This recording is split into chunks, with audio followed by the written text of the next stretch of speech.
अब देखिए, गाजा भट्टी में इजराइल हमास युद्ध के बाद अब भारतीय सेना के खिलाफ अफवाह युद्ध की बात करना बहुत जरूरी है। अच्छा, इजराइल से इसलिए भी तुलना की वहां का जो नेता है ना, वो भी इस वक्त सैनिक है, चाहे वो विपक्ष का नेता हो कैसा।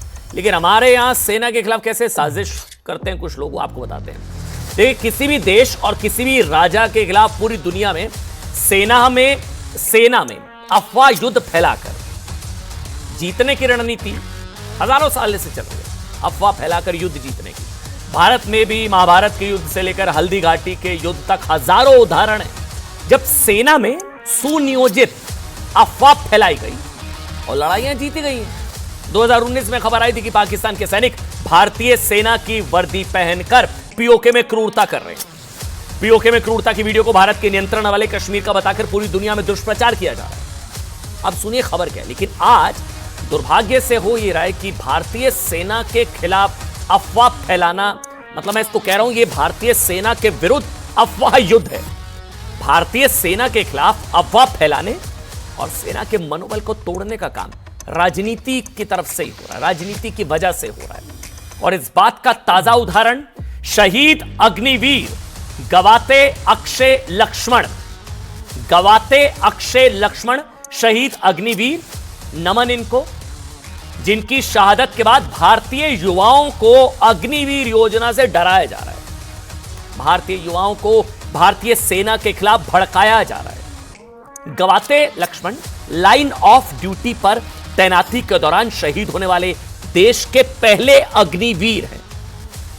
गवाते काराकोरम रेंज में करीब 20,000 फीट की ऊंचाई पर स्थित सियाचिन में तैनात थे। देश के नाम सर्वोच्च बलिदान, पहले अग्निवीर। और गवाते लक्ष्मण शनिवार को एक ऑपरेशन के दौरान शहीद हो गए थे।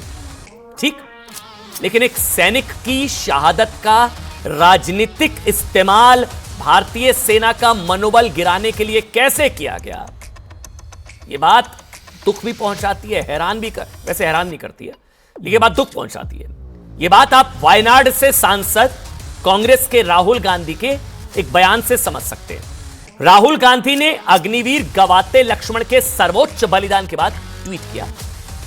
उसका निशाना तो मोदी सरकार की अग्निवीर योजना थी, लेकिन इसका असर अग्निवीरों के मनोबल पर पड़ सकता है, भारतीय सेना के मनोबल पर पड़ सकता है।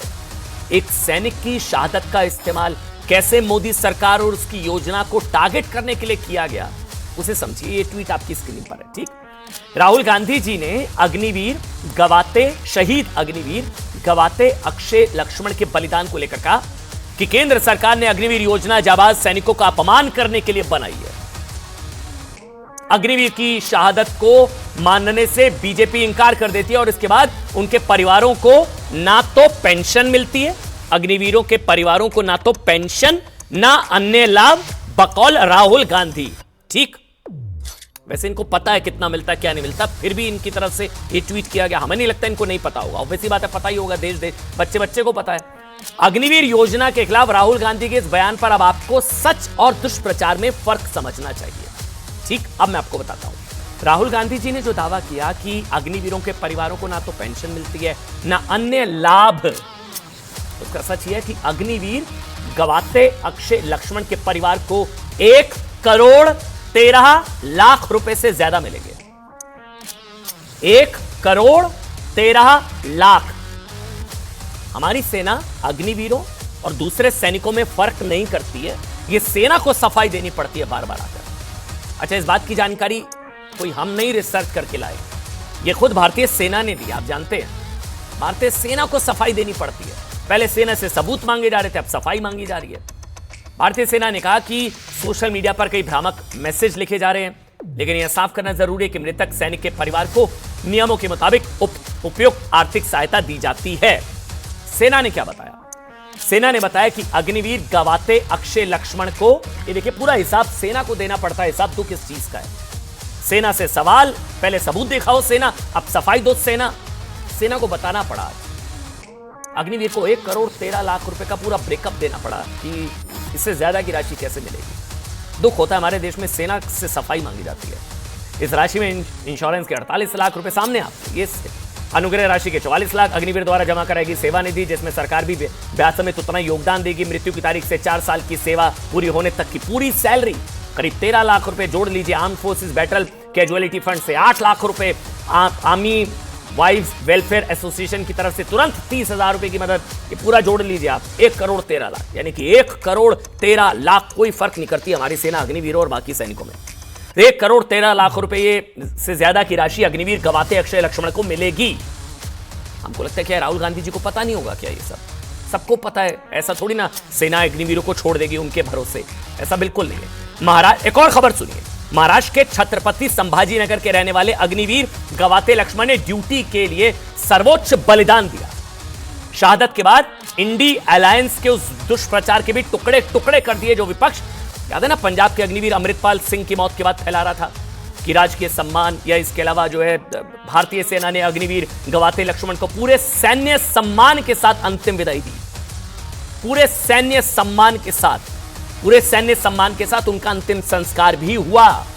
गवाते लक्ष्मण की regiment fire and fury corps ने कहा कि सेना सियाचिन की कठिन ऊंचाइयों पर ड्यूटी के दौरान अग्निवीर गवाते अक्षय लक्ष्मण के सर्वोच्च बलिदान को नमन करती है। पहले अमृतपाल वाले मामले में फैलाया जा रहा था, याद है? देखिए, नहीं दिया जा रहा, राजकीय सम्मान के साथ नहीं दिया जा रहा। अग्निवीर गवाते लक्ष्मण को गार्ड ऑफ ऑनर की ये तस्वीरें भी आपको दिखाएंगे। और ध्यान दीजिए कि अग्निवीर गवाते लक्ष्मण की तरह कांग्रेस ने पंजाब के अग्निवीर अमृतपाल सिंह की मौत पर भी काफी भ्रम फैलाया था। ये तस्वीरें देखिए आप पहले। कांग्रेस ने क्या किया? अमृतपाल की मौत पर कहा था, ये तस्वीरें देखिए पहले। ये अग्निवीर को देश का नमन है। क्या हुआ था कि मैं आपको कहानी सुनाता हूं, ये मैंने तस्वीर आपको क्यों दिखाई। दरअसल कांग्रेस ने अमृतपाल की मौत पर कहा था कि वो देश के लिए शहीद हुए, 10 अक्टूबर को गोली लगने से शहीद हुए, लेकिन अमृतपाल को सैन्य सम्मान से अंतिम विदाई नहीं दी गई है। ये फेक न्यूज फैलाई गई थी। अंतिम विदाई सैन्य सम्मान के साथ नहीं दी गई। उनके पार्थिव शरीर को भी आर्मी वाहन के बजाय प्राइवेट एम्बुलेंस में ले जाया गया। ये देश के शहीदों का अपमान है। अग्निवीरों और भारतीय सैनिकों के बीच में फर्क करती है हमारी सेना, ये सब फैलाएगा दुष्प्रचार, झूठ, फेक न्यूज। अग्निवीरों और भारतीय सेना के खिलाफ 140 करोड़ भारतीयों में भ्रम फैलाने की कोशिश में आम आदमी party, Samajwadi party, India alliance के तमाम लोग, कांग्रेस, सब शामिल हो गए। पर अग्निवीर अमृतपाल की मौत का सच क्या था? अभी तो दी गई सैन्य सम्मान के साथ विदाई, लेकिन अमृतपाल को नहीं दी गई थी। क्यों नहीं दी गई थी? उन्हें क्यों सैन्य सम्मान नहीं दिया गया? क्यों राजकीय सम्मान के साथ उनका अंतिम संस्कार नहीं हुआ? अमृतपाल, यह सच पूरे इंडिया अलायंस ने मिलकर छिपा लिया, तब भी आर्मी को आना पड़ा सामने। लेकिन अग्निवीरों पर जब दुष्प्रचार की अति हो गई तो सेना ने बताया कि दरअसल अग्निवीर अमृतपाल को अंतिम संस्कार के सैन्य सम्मान से इसलिए उनको नहीं दिया गया क्योंकि उन्होंने ड्यूटी के दौरान खुद को गोली मारकर सुसाइड किया था। खुद को पहुंचाई गई चोट की वजह से होने वाली मौत पर ना तो शहीद का दर्जा दिया जाता है, न अंतिम संस्कार में सैन्य सम्मान। लेकिन मौका मिल गया। मोदी से नफरत के चक्कर में सेना को, मतलब एक तरीके से सेना के लोगों में अग्निवीरों के खिलाफ मॉल बनाने की कोशिश। उस वक्त तो तमाम नेताओं की तरफ से फेक न्यूज फैलाई गई थी, इसलिए आज उसे बस्ट करना जरूरी था। सौ बात की एक बात,